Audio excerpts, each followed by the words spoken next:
বিএনপির সর্বোচ্চ পর্যায়ের খুবই প্রভাবশালী একজন নেতার বিরুদ্ধে এনসিপির খুবই প্রভাবশালী একজন নেতার একটা মন্তব্য নিয়ে গতকাল কক্সবাজারে বেশ কিছু ঘটনা ঘটেছে। আমরা জানি এনসিপি তার দেশব্যাপী পদযাত্রা কর্মসূচি করছে, তারই অংশ হিসেবে তারা কক্সবাজার গিয়েছিলেন এবং সেখানে একটা বক্তৃতায় অনুষ্ঠানে জনাব নাসিরউদ্দিন পাটোয়ারি বিএনপির জনাব সালাউদ্দিন আহমেদকে ইঙ্গিত করে, উনি সরাসরি তার নাম নিয়েছেন তা নয়, কিন্তু এত স্পষ্ট ক্লু দিয়েছেন তাতে এটা জনাব সালাউদ্দিন আহমেদ, এটা নিয়ে আর কোনো কনফিউশন থাকে না। তাকে কটাক্ষ করেছেন, কটাক্ষ করে কথা বলেছেন, অনেক বিতর্ক শুরু। ইনফ্যাক্ট এরপর বিএনপির নেতাকর্মীরা সেই মঞ্চ ভাঙচুর করে এবং রীতিমতো জনাব সালাউদ্দিন আহমেদকে ব্যবস্থা করতে হয়েছে যাতে এনসিপির নেতৃবৃন্দ সহজে নিরাপদে কক্সবাজার পার হয়ে যেতে পারেন। কি বলেছিলেন জনাব নাসিরউদ্দিন পাটোয়ারি এবং এটাকে আমরা ঠিক কীভাবে দেখব, বা এনসিপি এক ধরনের কনফ্রন্টেশনের রাজনীতিতে ঢুকে পড়ছে ক্রমাগত, এটা কেন? নাসিরউদ্দিন পাটোয়ারি বলছেন, আগে আওয়ামী লীগের আমলে নারায়ণগঞ্জে বিখ্যাত গডফাদার শামীম ওসমান ছিল, এখন শুনছি কক্সবাজারে নব্য গডফাদার শিলং থেকে এসছে। এই যে শিলং থেকে এসছে, ইটস সো ক্লিয়ার জনাব সালাউদ্দিন আহমেদকে তিনি বলছেন। তারপর বলছেন ঘের দখল করছে, মানুষের জায়গা জমি দখল করছে, চাঁদাবাজি করছে, তার নাম না বললাম, আবার নাকি সে সংস্কার বোঝে না। খুবই ইম্পর্টেন্ট একটা ব্যাপার। বিএনপির কিছু নেতা সাম্প্রতিক সময় এনসিপির নেতাদের সম্পর্কে খুবই বাজে মন্তব্য করেছেন এবং এর মধ্যে স্ট্যান্ডিং কমিটির মেম্বার আছে বা খুবই পুরনো পোড় খাওয়া নেতা আছে। কেউ কেউ এটার সাথে প্যারালাল টেনে বলছেন বিএনপি পারবে, এনসিপিকে পারবে না। উত্তর হচ্ছে না, দুটো একেবারেই কম্পেয়ারেবল না। এনসিপির বিশেষ ফ্লোতে ভেসে যাওয়া বলে যা বলা হয়েছে, কোনো রকম কোনো নেতার বিরুদ্ধে স্পেসিফিক ফৌজদারি অপরাধের অভিযোগ করা হয় নাই। জনাব নাসিরউদ্দিন পাটোয়ারি জনাব সালাউদ্দিন আহমেদ সম্পর্কে ভয়ঙ্কর কতগুলো ফৌজদারি অপরাধের অভিযোগ করেছেন। এগুলো যদি সত্য হয়, তার মানে একটা জেনারেলাইজড কমেন্ট করা, সেটা স্ল্যাং হতে পারে, কিন্তু সেটা কাউকে এইভাবে অপরাধে অভিযুক্ত না করা হলে সেই তুলনায় এটা বিভৎস। আমরা তো এই প্রশ্ন করতেই পারি, এনসিপি তাহলে কেন ভুক্তভোগীদেরকে দিয়ে এখানে মামলা করানোর ব্যবস্থা করছে না, অথবা ফৌজদারি অপরাধের ক্ষেত্রে পুলিশও তো বাদী হয়ে মামলা করতে পারে, এই সরকার তো তাদেরই, তারা সেই ব্যবস্থা করছেন না কেন? বা তারা প্রকাশ করুন কোথায় জনাব সালাউদ্দিন আহমেদ চাঁদাবাজি করেছেন, ঘের দখল করেছেন, কি করেছেন। করতে হবে। এই ধরনের অভিযোগ কিন্তু ভয়ঙ্কর। এটাও সত্য, এই অভিযোগের পর সবচেয়ে উচিত হতো বিএনপি টলারেন্স দেখালে। বিএনপির নেতাকর্মীরা যতই ভালোবাসায় আঘাত পেয়েছেন তাই এসব করেছেন, এগুলো আমরা আসলে বর্তমান গণতান্ত্রিক প্রেক্ষাপটে, ভবিষ্যতের গণতান্ত্রিক প্রেক্ষাপটে গ্রহণ করি না, কোনোভাবেই গ্রহণ করি না। বিএনপি এই কাজটা না করা উচিত হবে। ভবিষ্যতেও বিএনপির উচিত হবে তাদের এই নেতাকর্মীদেরকে সামলানো।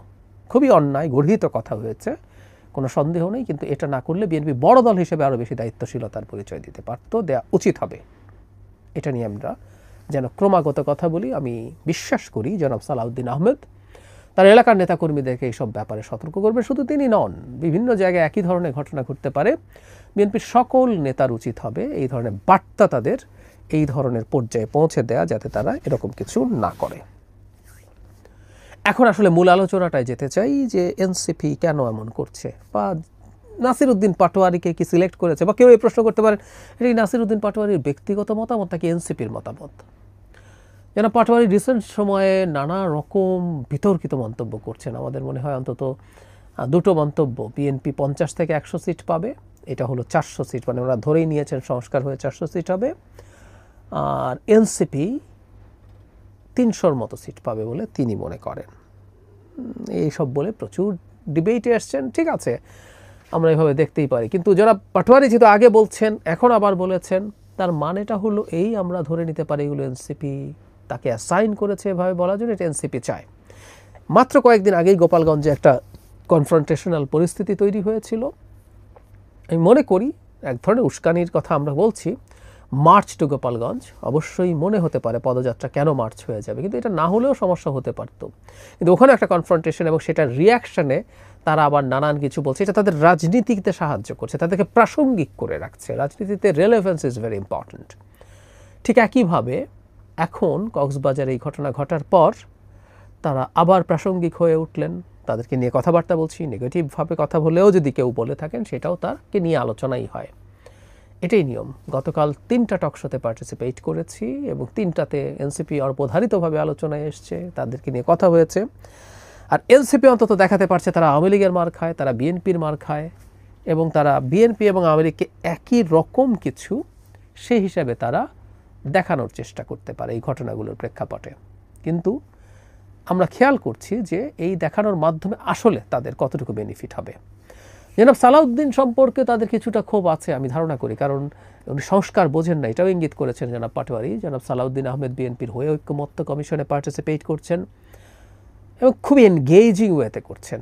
প্রতিদিন প্রতিটা সেশনে যান, পুরো সময় থাকেন, প্রচুর হোমওয়ার্ক করে যান বলে আমি এই কমিশনের সূত্র থেকেই শুনেছি বা যারা পার্টিসিপেট করেন। ফলে তিনি তার জায়গা থেকে তার দলের যে চিন্তা সেগুলো উনি ওখানে এক্সপোজ করেন, এগুলো ডিফেন্ড করেন এবং বলা বাহুল্য অনেকগুলো এনসিপির চিন্তার সাথে তাদের অ্যালাইনমেন্ট নেই, বিশেষ করে আপার হাউস প্রপোর্শনাল রিপ্রেজেন্টেশন হবে কি না, ন্যাশনাল কনস্টিটিউশনাল কাউন্সিল হবে কি না, পরে সেটা কমিটি করা হচ্ছে, এগুলো করবে কি না, এটা নিয়ে সিরিয়াস ধরনের ডিবেট আছে। সেই ক্ষোভটাই বোধ করে এখানে উগরে দেওয়ার চেষ্টা হয়েছে এই ধরনের বিভৎস অভিযোগ করে। তার মানে আমরা যে কথাটা বলতে চাইছি, এনসিপি এখন বিএনপির বিরুদ্ধে খুবই স্পেসিফিক অভিযোগ করছে।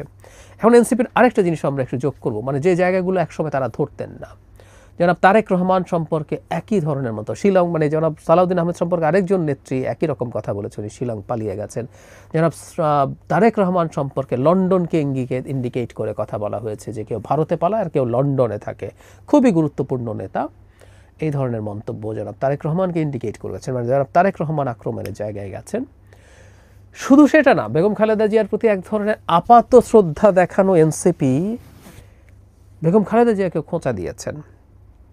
জনাব নাহিদ ইসলাম, আমি এনসিপির যাকে সবচেয়ে শান্ত, ধৈর্যশীল এবং গভীর ইমোশনের মানুষ মনে করি, যিনি অন্তত উটকো কথা, ফাটকা কথা বলে ফেলেন না এরকম, জনাব নাহিদ ইসলাম বলছেন আমরা গোপালগঞ্জের নাম পরিবর্তন করে দিতে আসিনি। স্পষ্টভাবে বেগম জিয়াকে ইন্ডিকেট করেছেন। আমাদের মনে আছে নিশ্চয়ই তার বাড়ির সামনে বালির ট্রাক রাখাকে কেন্দ্র করে তিনি ক্ষুব্ধ হয়ে ধরে একটা মন্তব্য করেছিলেন। আমরা এই নারীকে খুব হাতে গোনা 2-1বার মেজাজ হারাতে দেখেছি, সেটা সেরকম একটা সিচুয়েশন এবং জনাব নাহিদ ইসলামের মতো মানুষ সেটাকেও খোঁচা দিচ্ছেন। বেগম খালেদা জিয়া একজন অসুস্থ মানুষ, অত্যন্ত সিনিয়র সিটিজেন, কিন্তু না, তাকেও ছাড়া হচ্ছে না। তার মানে আমরা এভাবে বলতে পারছি এনসিপি আসলে বিএনপির সাথে একটা সাংঘর্ষিক পরিস্থিতিতে যাচ্ছে। কেন? ওই যে বললাম, প্রথম একটা হলো প্রচুর আলোচনা এবং সোশ্যাল মিডিয়াতে আলোচনা, মানে তাদের তো খুবই তরুণ, তাদের জেনারেশনটা সোশ্যাল মিডিয়ার ইন্টারাকশনের মাধ্যমে বেড়ে উঠেছেন, সুতরাং তারা প্রচুর ইন্টারাকশন, প্রচুর রিয়াকশন না পেলে সম্ভবত তাদের ভালো লাগে না, তারা সেটা করেন এবং তারা মনে করছেন এই কনফ্রন্টেশনের মাধ্যমে তারা যদি হামলার শিকার হন সেটা তাদের প্রতি সিম্প্যাথি তৈরি করবে, শুধু আলোচনা না, সিম্প্যাথিও তৈরি করবে। আর আরেকটা ব্যাপার আমার একটু বলা দরকার বলে মনে হয়, তারা নির্বাচন পেছাতে চান, শুধু সেটাই না, তারা সম্প্রতি এই যে বিএনপির সাথে কনফ্রন্টেশন করে চাপ তৈরি করতে চাইছেন যাতে তারা বিএনপির কাছ থেকে ইলেকশনে কোনো ল্যাভারেজ পান। তাদের সিটের এক্সপেকটেশন আছে, তারা কিছু আলোচনা করেছেন সিট নিয়ে, এই ধরনের একটা আলাপ নিয়ে আমি একটা ভিডিও করেছিলাম। এবি পার্টি জনাব মুজিবুর রহমান মঞ্জু এই ধরনের একটা কথা বলেছিলেন, তিনি মানে খুব কনফিডেন্টলি বলেছেন তা না, তিনি জেনেছেন শুনেছেন এভাবেই বলেছেন। কিন্তু এরকম ফিসফাস আমরা শুনি, আসলে এনসিপি এটা চাইতেই পারে, তারা কোনো না কোনো জোটে তো হয়তো যাবে, সেটা কি বিএনপির সাথে যাবে নাকি জামায়াতের সাথে যাবে, এই আলাপগুলো আছে। সুতরাং বিএনপির উপরে যদি চাপ তৈরি করা যায় তাদের সিটের আন্ডারস্ট্যান্ডিংয়ের সুবিধা হতে পারে। সুতরাং এই যে তীব্র চাপ তৈরি, এটাকে এমন না যে এটা চিরস্থায়ী কোনো শত্রুতার বিষয়, সেটা নাও হতে পারে, এটা এই কারণে হতে পারে। হোয়াট এভার, আমি ব্যক্তিগতভাবে মনে করি রাজনীতিতে কতগুলো রেড লাইন আছে, এটা একটা রেড লাইন ছিল, এই রেড লাইনগুলো আমরা ক্রস না করা ভালো। আমরা সমালোচনা করব, বিতর্ক করব, আমি এটা বলি যে বিএনপির সংগঠন হিসেবে কতগুলো অপরাধ বেশ কিছু মানুষজন করছে, স্পেসিফিকলি এরকম কেউকে না বলেও যদি প্রমাণ না থাকে, সেগুলো নিয়ে তারা রাজনীতি করবেন। তারা বিএনপি খারাপ, তুমি বিএনপির কাছে যেও না, তুমি আমার কাছে আসো, এটা বলবেন। কিন্তু একটা ব্যক্তিকে নিয়ে এই ধরনের অভিযোগ, ফৌজদারি অপরাধ অভিযোগ এইভাবে করা, এটা বিভৎস। আর একটা কথা একটু যোগ করে রাখা জরুরি হবে, এই যে শিলং থেকে, শিলং চলে গেছেন, শিলং পালিয়ে গেছেন, শিলং থেকে এসে, মানে শিলং অবস্থান করা নিয়ে সো কল্ড খুবই they are very influential as well, কিন্তু মানে সংখ্যার দিক থেকে আমি জানি না আদতে কতটুকু ইম্প্যাক্ট তারা রাখেন। কিছু ইনফ্লুয়েন্সার আছেন তার এই গুম হওয়া নিয়ে কটাক্ষ করে এবং এনসিপিও এই কটাক্ষ করছে। আমি প্রায় বলেছি যে সেই গ্রুপটার সাথে তাদের সাথে এনসিপির অ্যালাইনমেন্ট বিভিন্ন ক্ষেত্রে আমরা দেখি। মানে একটা মানুষ বর্বরতম একটা অপরাধের শিকার হয়েছেন, সেই মানুষটাকে নিয়েও তাচ্ছিল্য বিদ্রুপ করা হয়। এটা অত্যন্ত নিম্ন রুচির পরিচায়ক, অত্যন্ত নিম্ন রুচির পরিচায়ক। হতেই পারে তার সংস্কার নিয়ে আলোচনা তাদের পছন্দ হচ্ছে না, তাদের চিন্তা ভিন্ন হতেই পারে, কিন্তু তার জন্য এই জিনিসগুলোকে কটাক্ষের পর্যায়ে নামা এনসিপির মতো দলের কাছ থেকে আমরা এক্সপেক্ট করি না। মুখে অন্তত তারা নতুন বন্দোবস্তের কথা বলেন, এটা তাদের মাথায় রাখতে হবে।